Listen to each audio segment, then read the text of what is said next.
Come on down. Hi, Kevin. How are y'all? Good, how are you? Good, good. You look just like you do in the commercial. Magistrate Judge Elect. Your husband Well- probably got tired of doing commercial takes. I know with your me. voice well. I was going to introduce y'all to your newly elected chief magistrate judge, but we've got such a small county, everybody knows each other, so. And I like it that Mr. way. Kevin Johnson. Nice to meet y'all. Yeah, congratulations and thank Thank you you. for being willing to serve. Thank you. Do you have this? Probably not. Make sure that that's the same copy you got. Let's see here. What your spouse is for the taxes and stuff. Yep, you're good. You got the right one. I got the right one? You do. All You right. want one? You want this? Yes, ma'am, thank you.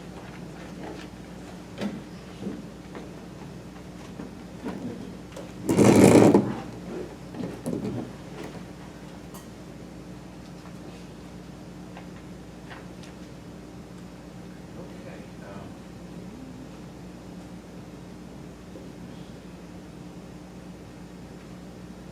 looks like we're looking at a pretty big jump here, in salary and wages. Yes, sir. That, Mr. Johnson, he's asked me to stay on with him some next year to mentor him in this. Whoever else he gets to work with him. And I told him I would stay on and mentor with him to the county approved it. So I would be what they call a senior magistrate.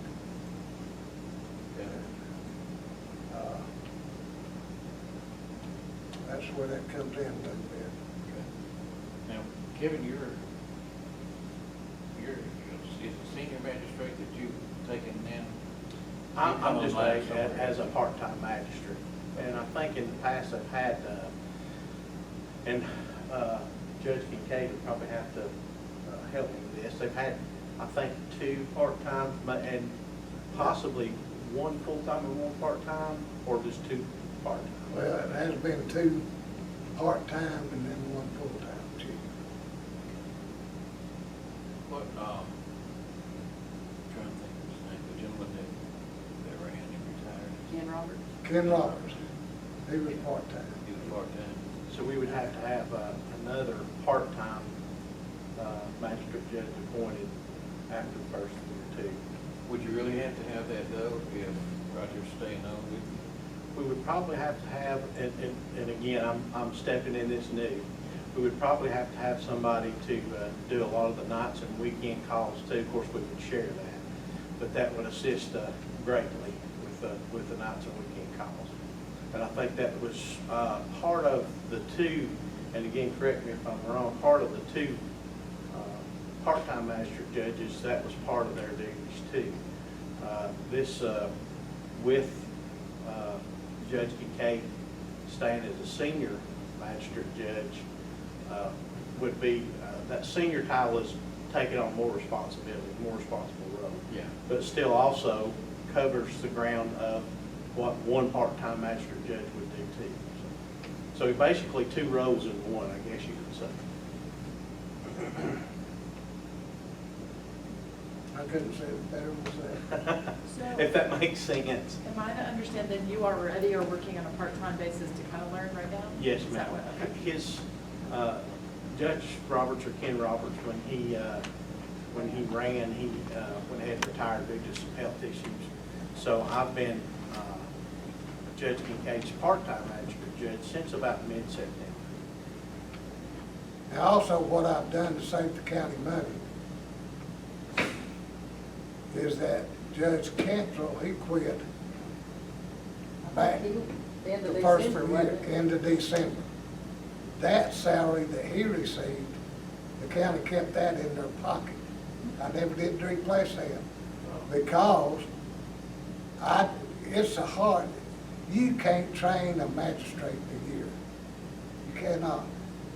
You can train somebody that operates a filling station out here in 2 or 3 months. You can train a deputy to get out on the street probably in about 2 months or maybe 3. But then there's still more they learn, but the magistrate, it encompasses more than what you could ever imagine, but nevertheless. Anyhow, his salary, the county kept. Ken Roberts' salary, the county kept, let's see, when did he quit? Probably around August, I think. So the county got to keep probably 1 or 2 months or 6 weeks of his salary before he came. So I've seen that money there. So you And really plus, have, I'm tight spending. so you really have a very new, young staff and department. The seniority is you, correct? His clerks have been there forever and ever, but as far as, he's got one clerk that's 16, It's 15, 16 years. and then it kind of trickles from that. I think the least amount of time with the clerks is 10 to 12 years, is that correct? Well, let's see, Angie's been there probably 4 or 5, maybe 6. And Karen probably, she's probably working on her 3rd year. The clerk staff is pretty well versed and has that experience.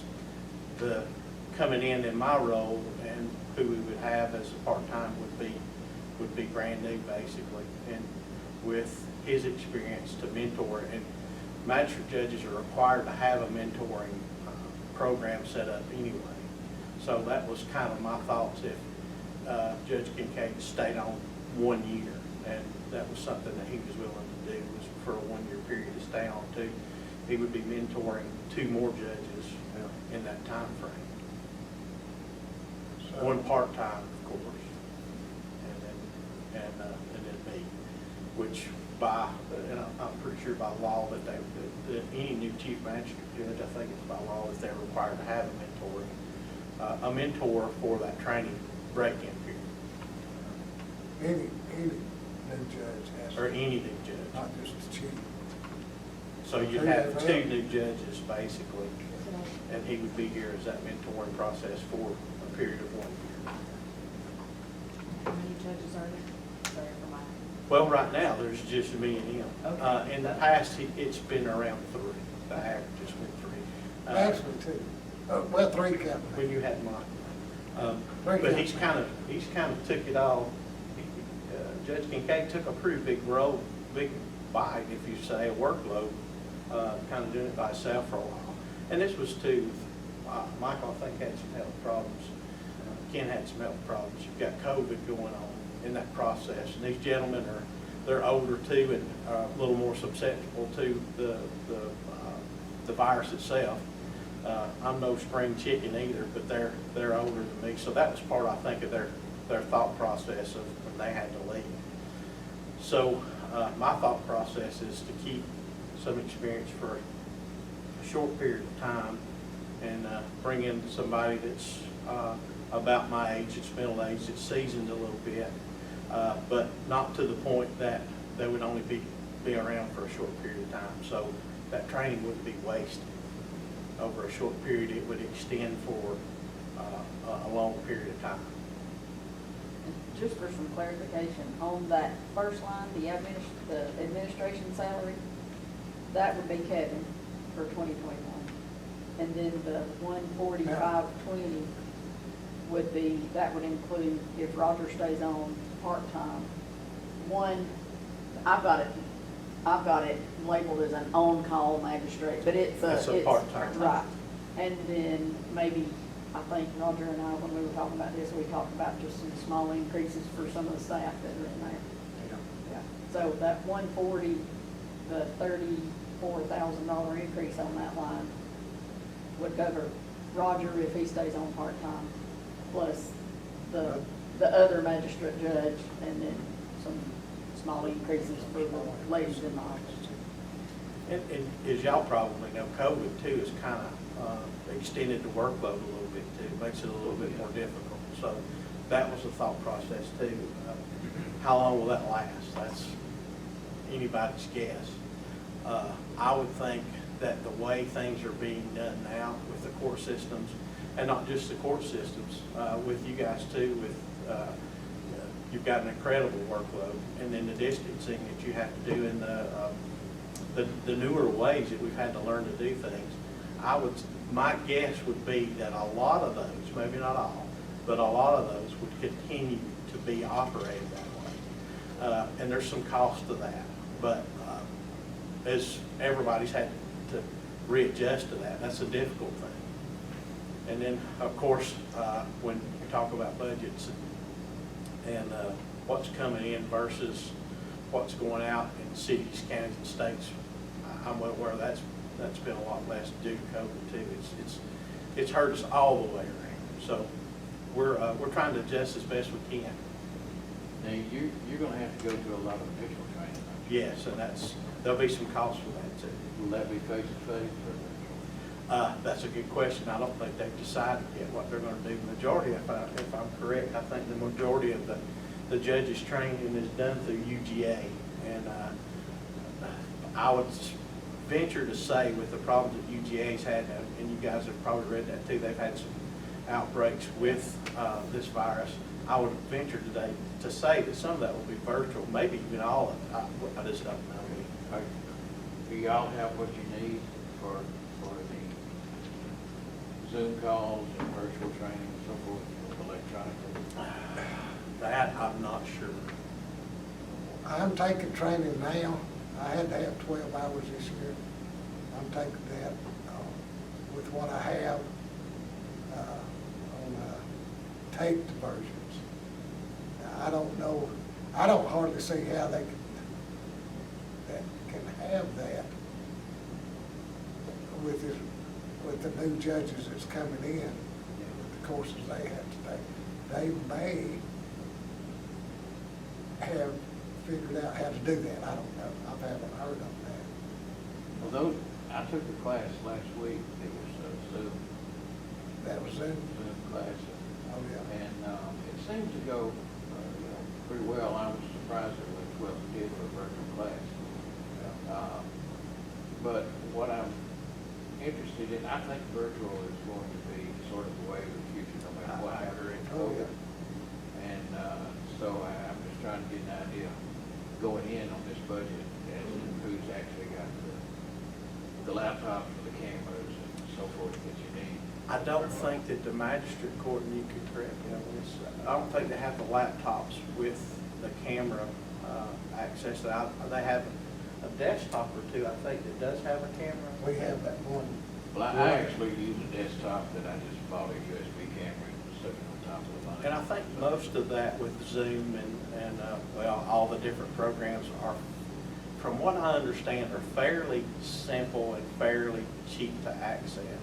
And if it were, you know, if it need be to save the county money, I've got personal laptops and stuff that I can do some training on. Or if the laptops that I have are not compatible, I don't care to go to a neighboring county or agency to do it too. I'm sure that somewhere in this county that stuff is probably accessible, but my understanding is that it's really not that difficult to do. As long as they send you a link, it just says click here and you're in, you know, that's pretty good. And I'm sure UGA is probably well ahead of the ball on that with what they've already dealt with, so. Well, Zoom is good, and the webinars, there's another one, GoToMeeting, they're pretty good. If anybody ever asks you about Microsoft Teams, God help you. I've used Never Zoom, seen but anything as complex and aggravating as Microsoft Teams. I gave up after about 3 hours of even just trying to get it in on my computer. that's something I've definitely got to check into is how they're going to do that process. I don't think they've quite gotten it etched in stone, so to speak, as how they're going to do that process either. Because we've got a bunch of new chief magistrate judges that are required by law to have that training. So we'll kind of figure that out as we go. I kind of as we've done all year long in 2020. So You notice how I just set that rant in there? Yeah. The what? Yeah. Rant. Yes. Undetected. guys may be more educated on that. I know there's a lot of grants now because of COVID, so.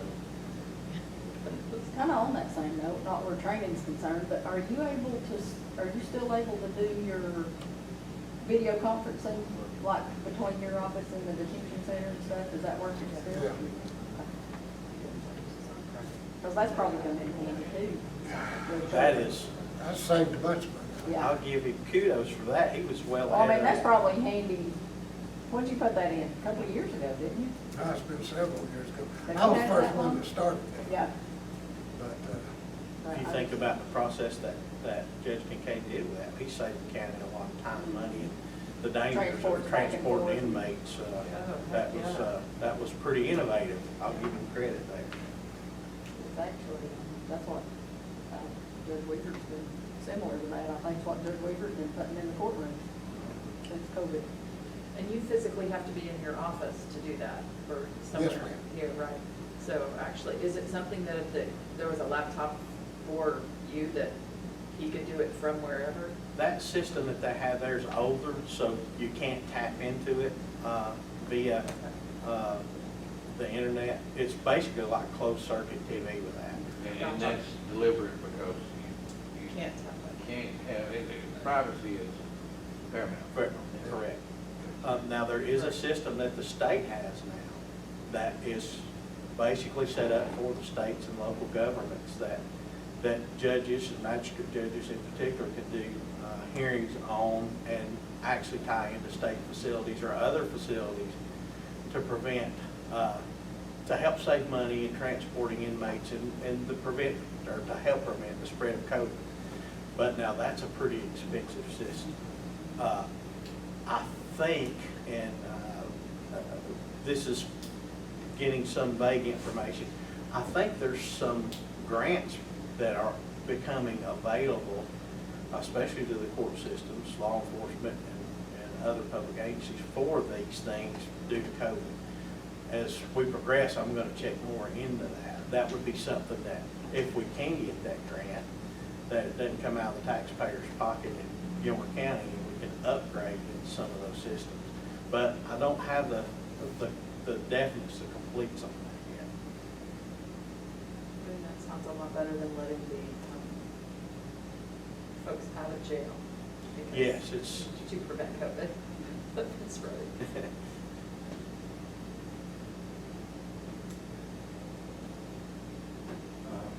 I don't have any other questions myself. I don't either.